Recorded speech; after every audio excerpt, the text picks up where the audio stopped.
Hello guys, good day.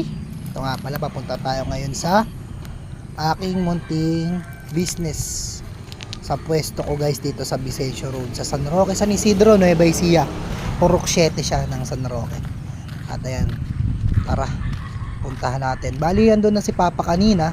May kinuwala ako sa bahay, nakapag-open na kami. At ayan, nakapaglabas na siya ng mga paninda ron. Ako naman ngayon ang magbabantay at maglalabas ng ibang paninda.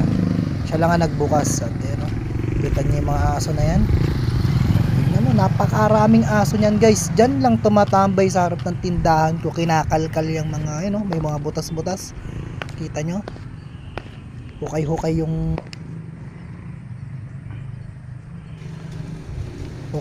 aming harapan ng tindahan, kaya lagi kong binabasa. Dati pag binabasa ako, hindi naman na sila tumatambay, kaso ngayon pag binasa ko, hinuhukay pa rin nila. Ayan guys, so ganyan ka peaceful dyan sa tindahan ko guys. Tahimik, tamang mga maririnig mo lang mga sasakyan. And bukod sa ganun mura pa paninda namin guys, sa totoo lang.